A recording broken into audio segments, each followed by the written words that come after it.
So, good morning, everybody. It's about 3 hours before the open of trading on Wall Street. It's time to get your global macro on, where we uncover the best fundamental opportunities. So, we look for trend. We analyze trend multiple different ways on multiple different time frames, looking at a correlation of assets that we put into a basket. And when we uncover that intrinsic trend, then we know how to pile trades on, whether it's risk on or risk off.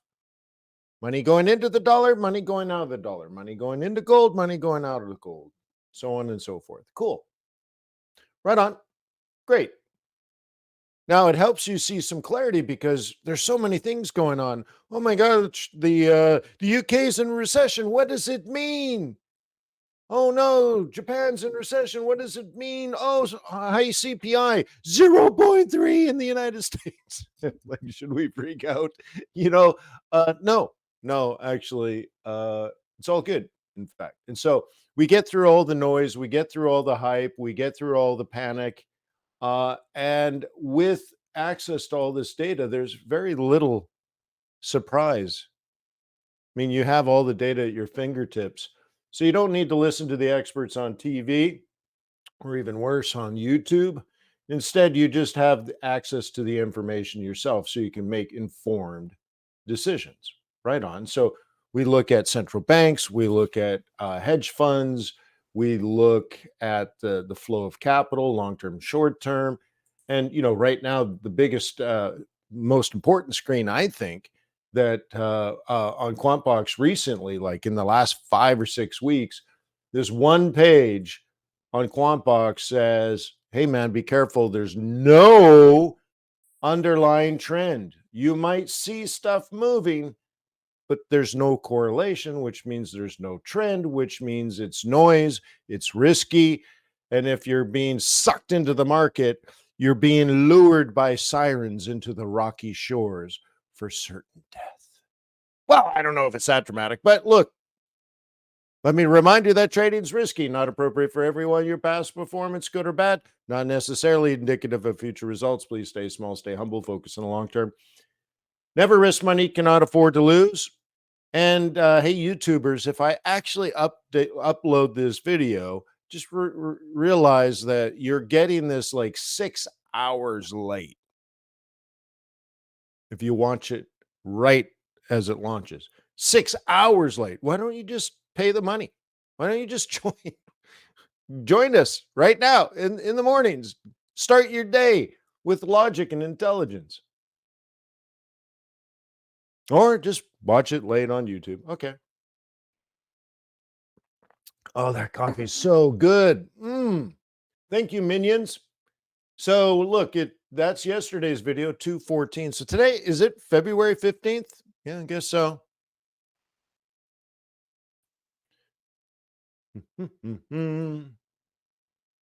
Roy, let me log into the proper account for the database.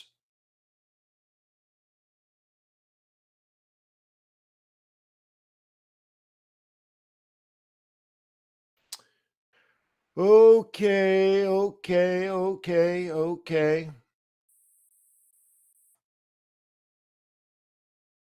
Loading. I like how that did that. It was really nice. All right, 4.27. Yeah, still going up. What does this tell us? The market is pricing out rate cuts. Yep, cool, good. Why do I say good? That's actually going against a position of mine. Well, I say it's good because it's reality. The market is starting to finally figure things out instead of just guess and bet. And the closer they get to reality, the more I can anticipate what they're going to do next. So 4.3 is about right. Yeah. Yeah. 4.3 is about right. Oil, it's come down. Big drop. The EIA yesterday said there's going to be too much oil in the world. You're like, what? So EIA ruined it for everybody. Yeah, EIA. So I don't know if it's true or not, but that's what they said. And that brought the market down for sure. Huh. All right. And they're not even saying a demand issue. So they used to say demand is likely to come down because we're all going to go into recession. They're like, only Japan and the UK, not the USA, right? Okay, so but this time they said it was supply, so probably I didn't look at the great details of it. I would just assume Russia's pumping as much oil as they possibly can because it's non-OPEC. So it might be OPEC plus, or maybe it's just the United States. The United States is producing a lot of oil. So, anyways, the EIA said yesterday they expect oil surplus. Okay, that brings price down. Gold back at 2,000, S&P back at 5,000. Euro dollar just stuck. Been at 107 something for a long time. Biddy's back up 52. Yeah, 52. Wow. A month ago it was 49. 3 weeks ago it was 36. Wait, it fell from 49 all the way to 36? Uh-huh. And now it's 52. Yep. Wow, is that a crazy train, huh? Okay, nothing going on yet today. Biggest bullish stuff, you want to probably look at DAX today. You might want to look like at pound Aussie today. Okay. But, these pound trades are going to be uh, infected, infected by the recent negative GDP print. Yeah. So be careful. That's longer term stuff, shorter term stuff. All right. Let's see. Well, we have VIX going up, negative, dollar flat, blah. Yields going up, negative. Okay. Gold coming down, positive. Maybe I want to flip that. Why is that? Maybe I disagree with this part. Let's see. Gold coming down would be dollar strength, wouldn't it? I wonder if one of the developers in the recent update flipped that on me. Anyways, I'll have to look at that more closely. Interesting. I don't know if I agree with that. Gold down, dollar strong. I might flip that. That would put us -2, which is still benign. Yen over the last week, flat. S&P 500 over the last week, flat. Remember, S&P 500 got to like 49998 or something, and then dropped, and then it went to 5.25, and then dropped, and then has come back to 5. Yeah, all right. Bucking bronco of an asset, huh? Yeah.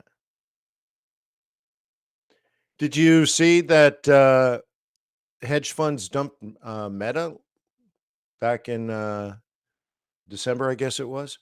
So even though Meta went up with everybody else, um, at that time, hedge funds were getting out of Meta and bought Amazon.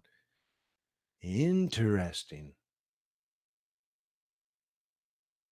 Yeah. So yesterday you get the what do you call it? 13 Fs? Is that what you call it? You guys know what I'm talking about? Nobody knows what I'm talking about. You know what I'm talking about? 13F. SEC Form 13F. It's a quarterly report filed by investment managers to the Securities and Exchange Commission that discloses their equity holdings. It's it's like a quarterly commitment to traders report for equities. Neato, huh? Yeah.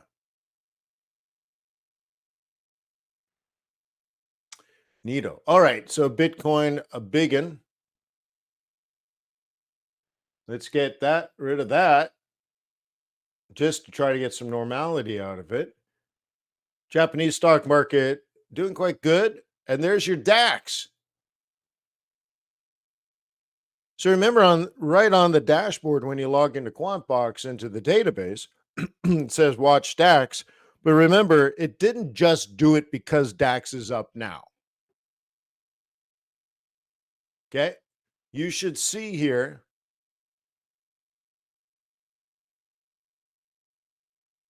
that this means this asset on QuantBox has a score of 8. It doesn't get to 8 very quickly. Lots of things have to make it 8. And it's an 8. It was an 8. It might have been a 5 yesterday or a 7. I don't think it was a 2 yesterday. So it's been 8, and now today, it's one of the biggest winners.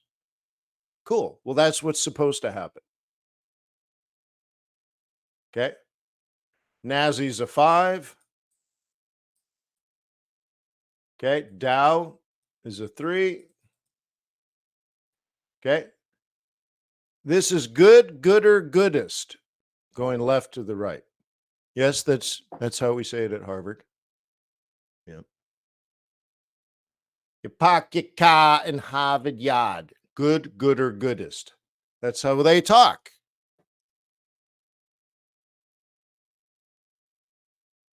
How do they talk at Princeton, you're asking me? They don't talk. They just do math. They throw gang signs and cosines. That's all they do all day. Yeah. Japan killing it though, huh? Yeah. So, wowzer. Anything else going on? If we get rid of the indices, we get rid of commodities, uh, not good. Generally, not good. Swissy strong, risk off. Yens are a bit strong, risk off. So you want to kind of look at some of this stuff with caution because of the new data that's come out. And that's the kind of stuff that changes sentiment, isn't it?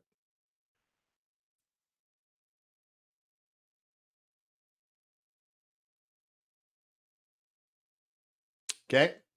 All right. Here's this CAD yen I've been on for an entire month, 5 weeks. Okay. Cool. Should we be worried that Japan has had 2 negative quarters of GDP? Well, technical analysis says, yep. You see the technicals? Okay. We had this one this way, which is a breakout pullback type thing. Okay, great. Nothing wrong with that. Things have changed technically and fundamentally.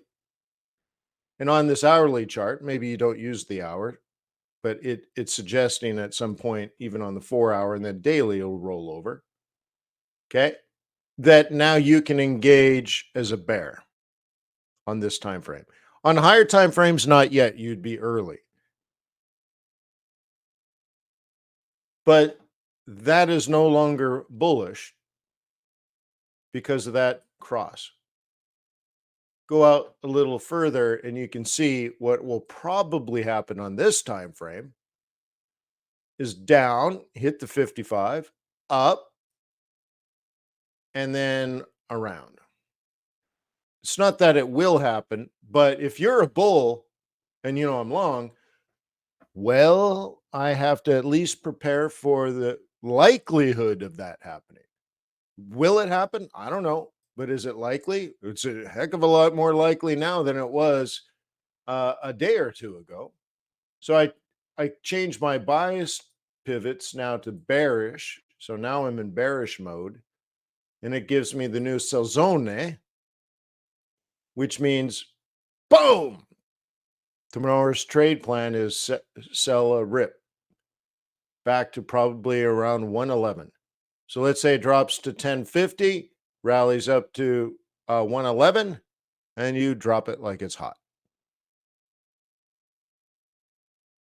The first sell in a long time, huh? Well, how did we get there? Higher high, higher low, no higher high, higher low, no higher high, 100% pullback, right? And now we're in the lower low, lower high. Oh, very similar to an old man easing into a hot bath.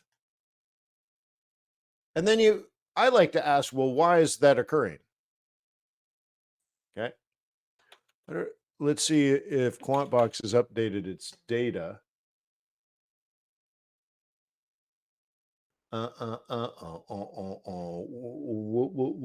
Where should I look? Where should I look?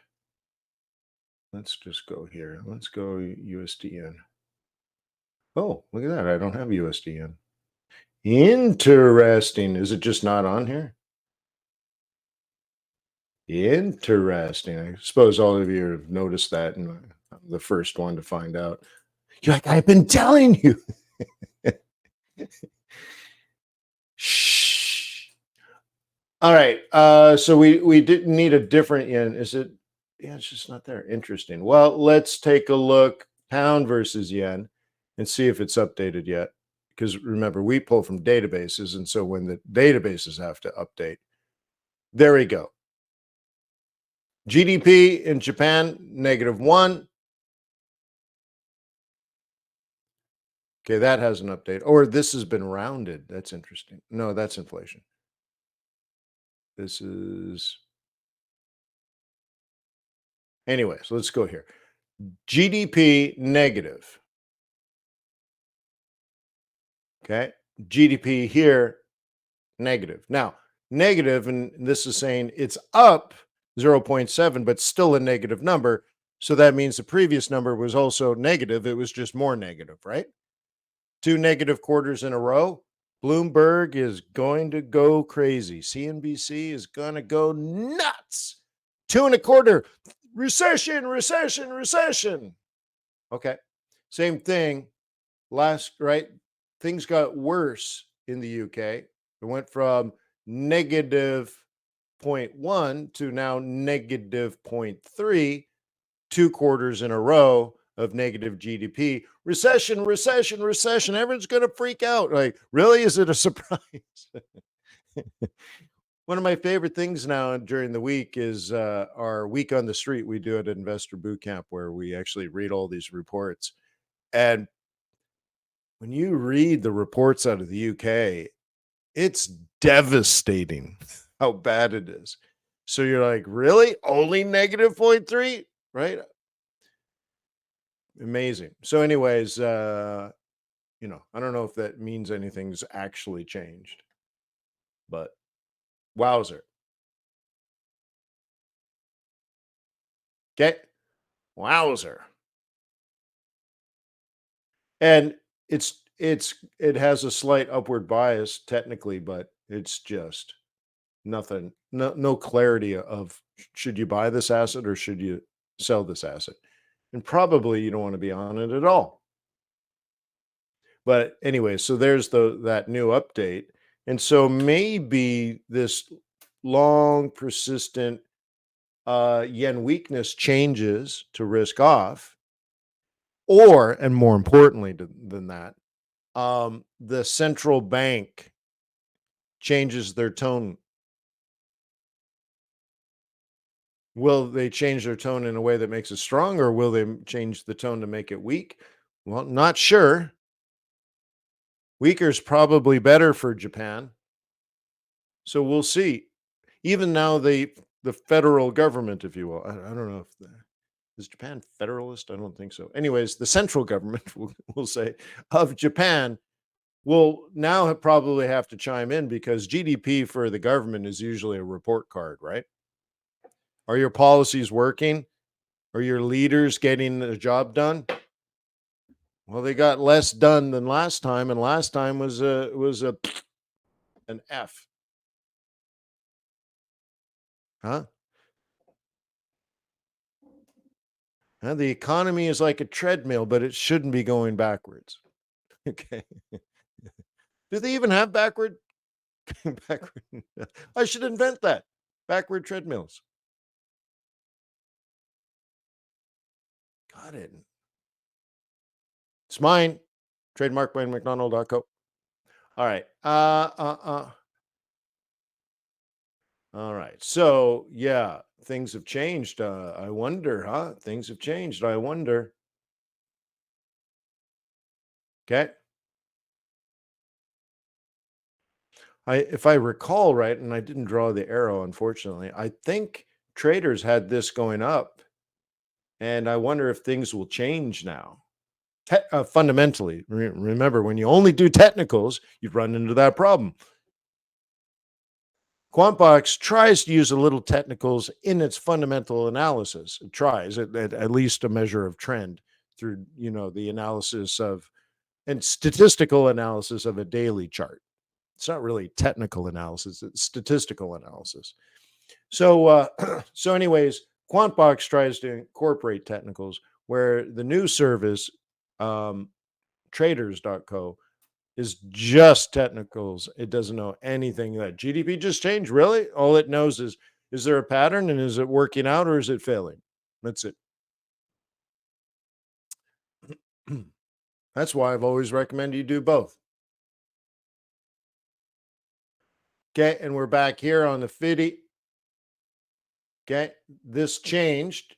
As soon as I bought it, it looks like it turned bearish. Hang on. That's not true. All right. Let's go up on that 15-minute chart. Yeah.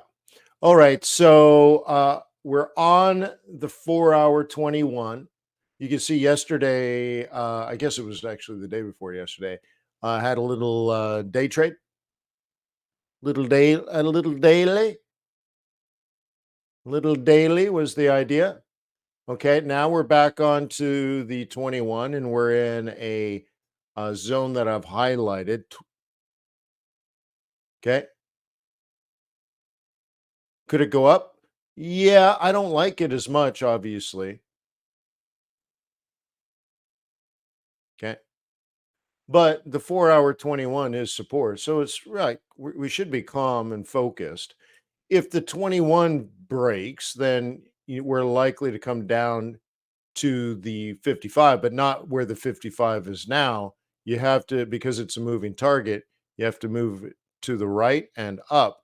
So I have a stop there, which is probably not the greatest placement. So my choice today is if it makes a lower low, I should probably bail on this. And then when it comes down to where my stop is, I have an opportunity to buy it back. Okay.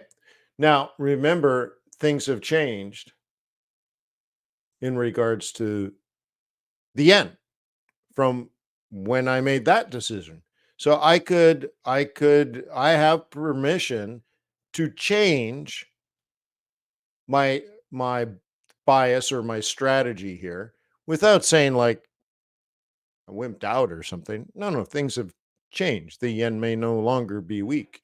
So we're going to find out in the coming days.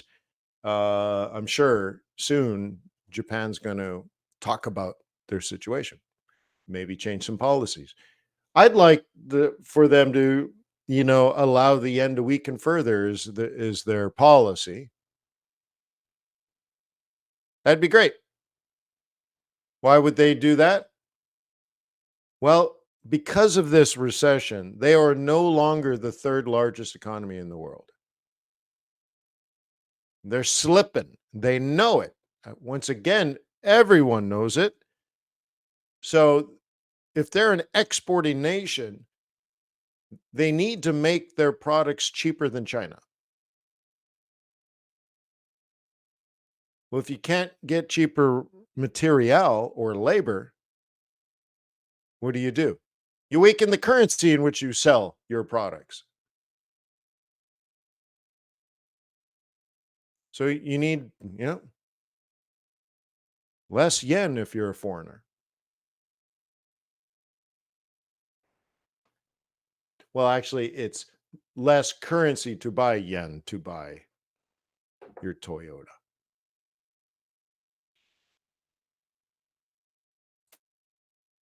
Cool. So, anyways, we're on a key line. That's all I'm trying to say.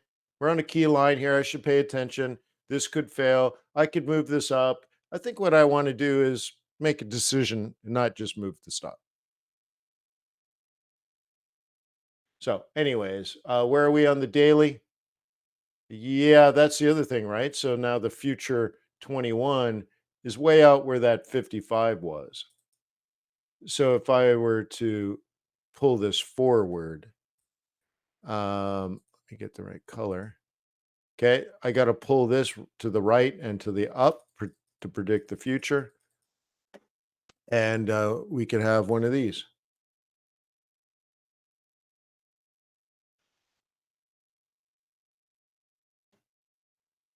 So right now, I just have it trapped. And if I'm vulnerable, I'm like, I don't really care that much because around 48, 148 and a half, I'll probably look to try again. Take a walk. Have you ever done that at like in Vegas where you're at the table and you got the whole crowd around you and all the other people at the table? Have you ever just like left your money and walked away? You can have the dealer watch your money and the pit boss and everything. You're like, I'm going to take a 10-minute break. I'll be back. And you just leave, you got like 10 grand or whatever sitting at the table. We're like, dude, you got to be pretty confident to do that. Hey, watch my stuff while I'm gone. Yeah. Anyway, so it's like this, where you're like, I'm still a bull. I'm going to play the game, but I'm going to take a walk for a while. So I'm out just below 150. I'll come back around 148 and a half, and then we'll see. Then we'll see if I want to play. Know when to walk away. Know when to run. Yeah.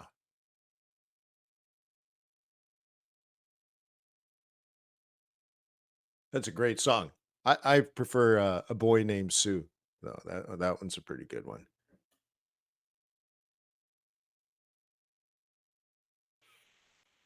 All right, so we did our yens. Let's zip over to the buck. Just it's all going to be related to the stock market.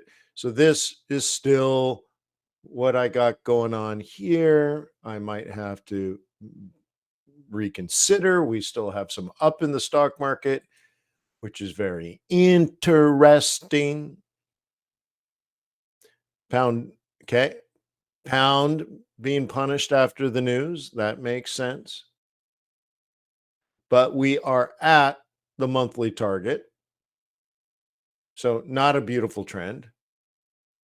But we've essentially done the M3 to the M1, which is textbook. It's not clean though. We might just be randomly observing something. Kiwi was ripper strong and then it wasn't, huh? Yeah.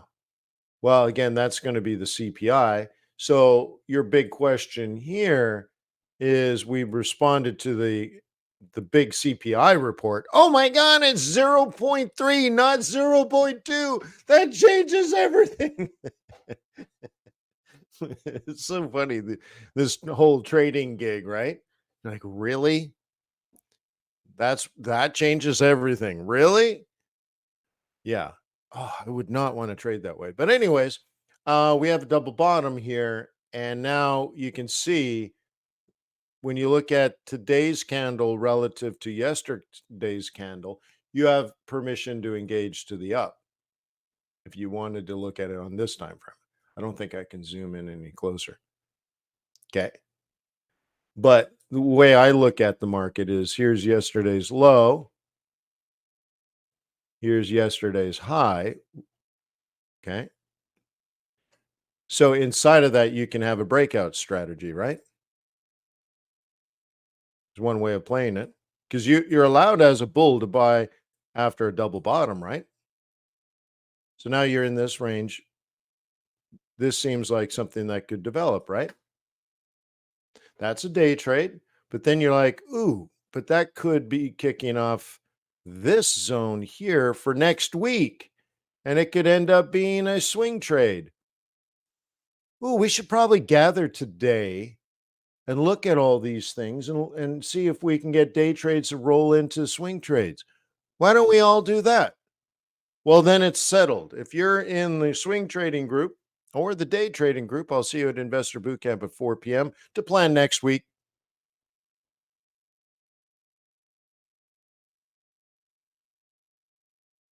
Okay, cool. That sounds good.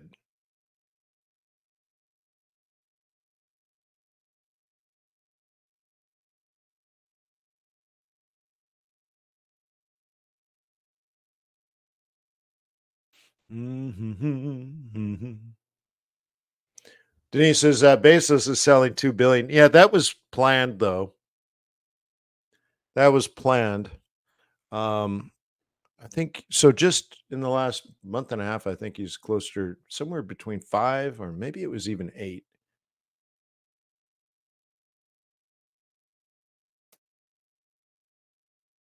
Yeah, he's in Florida now.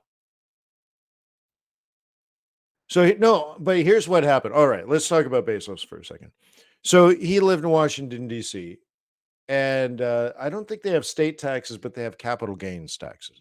I think it's something like that, right? So once he realized he was going to move to Florida, he stopped selling Amazon stock. So for about 2 years, he wasn't, because usually when you're in his situation, you just put it on a schedule and you sell on a regular basis the same amount of stock at the same amount of at the same rate. So it shows that you're not market timing your own stock and all that kind of stuff. And so he did that forever and ever and ever. But 2 years ago, he stopped. Okay.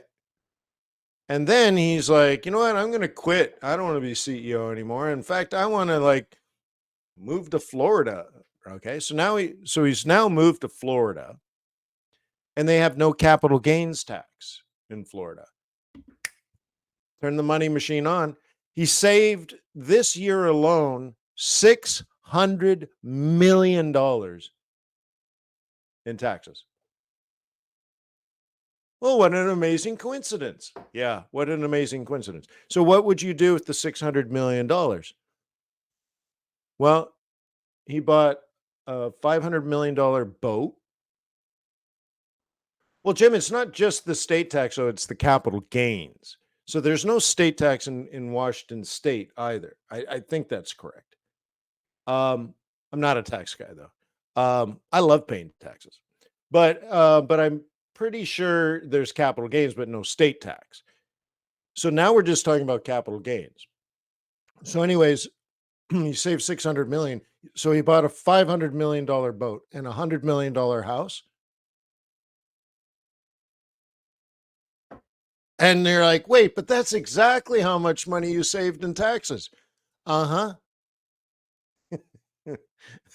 Oh, it's random. Uh huh. Nice though, huh? Yeah. So you keep this going, and now the money you used to spend on taxes now fund your other toys, like your rockets that want you want to go to the moon, pay for it with tax dollars, right? Not the tax dollars you gave to the government, with the tax dollars you didn't give to the government. So, anyways, yeah, yeah, there's ways to do it, huh? So, like, I still think Elon Musk bought um, Twitter, and it was just a giant tax deal. I think it was just taxes. So remember, he lost $20 billion, right? What an idiot, right? No, he's going to write all that off in his taxes for years.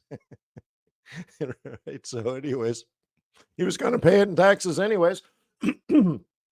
So he just got a $20 billion tax write off. And now he controls one of the world's greatest media companies. You're like, I don't think he lost a penny. But anyways. All right, so let's get back to reality. Oh, there goes gravity. What else do I want to look at? I guess we got to very quickly look at the gold and the oil. The gold and the oil. Okay. So, what I had yesterday was something like this for today. That's daily, so that's actually going to that what I just drew would be a week and a half. But let's go maybe smaller time frame. Okay. On a daily or sorry, on a day trade, I'd be looking for some version of this. Could be a little higher. Could be as high as this. But this whole area is like, yeah, we are right. It's more bearish than bullish. And I was going to do oil. Let's just skip it. Look, oil's down because of the news. I already covered that. But once again, the biggest news for us is that we're at 5,000 again. And we had the lower low here, which I've planned on, but we had the higher low here, which we also analyzed. And if they're all going to come down, they would come down the way I drew them. But it's a tough fight. It's a tough fight. Nasdaq does not want to come down. And excuse me. The more I see this behavior, I'm wondering if something has structurally changed in the market. I've talked about it maybe a week ago, but now it's more and more on my mind. Is the market so passive that there's generally not a down? You know, no one ever sells because everything is just passive index investing. There's no value investors, there's no short sellers. Who's going to short Meta? Meta went up, and well, hedge funds got out, but someone else just bought them back, I guess. And is it just passive funds? Is the whole entire market now just sleepy at the wheel? You know, like, shouldn't this have come down already by now? They've taken out 3 rate cuts, and it still hasn't fallen. Still hasn't even made a lower low. Nobody has the gall to sell the Nasdaq. Why not? There's no short sellers. Maybe everyone's long only forever. It's just new money coming in every month. you know, it's all 401k money, and just every month $50 goes back into the stock market out of your paycheck, right? It's all passive. It's interesting. Yeah. I don't like it, but I don't need to like it. I need to get on the clue train, right? So it's interesting that, when you look at this chart, and let me just expand it so, there's less distraction. Okay. This is a daily chart, you know. So this year, there's been 4 trades.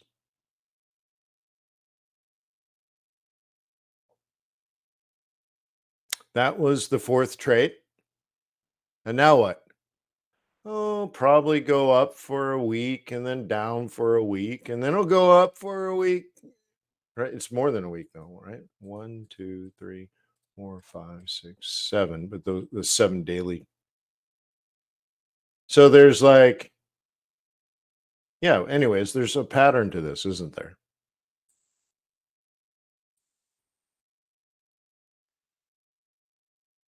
Stubborn. But if there's no short sellers and no one that benefits from taking profit, like, I'll give you an example. I own NASDAQ. I'm exposed to the NASDAQ. Did I take profit? No. Well, if I don't take profit, why would I expect anybody else to take profit? Well, there used to be an opposite and equal reaction to everything. But there in the last, let's say, since 2008, so much money has gone into passive funds versus actively managed that maybe just there's only up. And this would explain why only the most expensive stocks have gone up, and everything else, the medium stocks and the small stocks, they're not going up even anywhere close to the Magnificent Seven. Why? They're not big enough. There's not enough shares. There's not enough liquidity. They're not known enough. So every fund is just a passive fund that goes into the same, let's say, the 100 biggest stocks. But even then, we know of the top 100 stocks in the United States, even then, probably 80% of the money goes in the top 25. 75% of the money goes in the top 10 stocks, right? Like it's all super concentrated because everyone's doing the same thing, just passively allowing it to go up. So even at times when there should be a correction, it doesn't correct because nobody's pushing back. Everyone's just blind. It's just going up because no one's pushing down, you see? So I don't know. So this is a time of year where historically this should be coming down, and I would even argue if the market made a mistake, and of course a lot of people say the market never makes mistakes. Okay, but in this period and in this period, the assumption was 6 Fed cuts this year. And that's not my assumption of the market's assumption. We can look at it. We can get that data. And we did. I spent a 2-hour presentation explaining why this was a dumb idea, but it's not for me to trade against it. It's just there's no way that that was going to happen. I did a 2-hour presentation on that. Great. So now we're thinking this the same people are now saying 4 or even 3, not 6. So if the 6 cuts push this market up, then every time they price out a cut, the equal and opposite should happen, right? Yeah, that makes sense. And seasonally, that should happen anyways. Great. But it's not. So what explains that? I'm not wrong. QuantBox isn't wrong. It's got all the numbers. The numbers are correct. The market went from 6 to 4 and now even contemplating 3. The Fed has always said 3. That's why I've always said 3. All right, cool. But there's no consequence to the mistake. They were wrong, and there's no negative consequence to the mistake. They know they're wrong. It's still going up. It should be coming down based on that information. So, anyways, interesting, right? I suppose it's going to be great if that's true until one day, one day it's no longer true. I bet would it just normalize, or would there be would it break something? I don't know, but it'd be strange if only the top 25 stocks in the United States got money. Well, really, they're not. It's not even real money, is it? If you bought Apple stock today, how much of that goes to Apple? None. None. The the money only goes to the company when there's an initial public offering.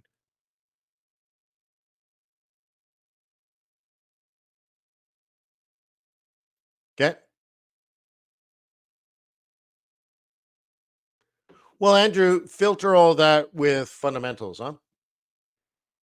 So if you see an inverse head and shoulders, but today yen is being, is going to have, let's say, a choppy day, we'll call it, because of new GDP numbers showing recession.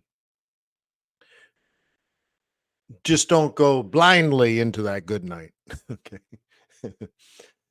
Rage against the dying of the fundamental analysis. Yeah.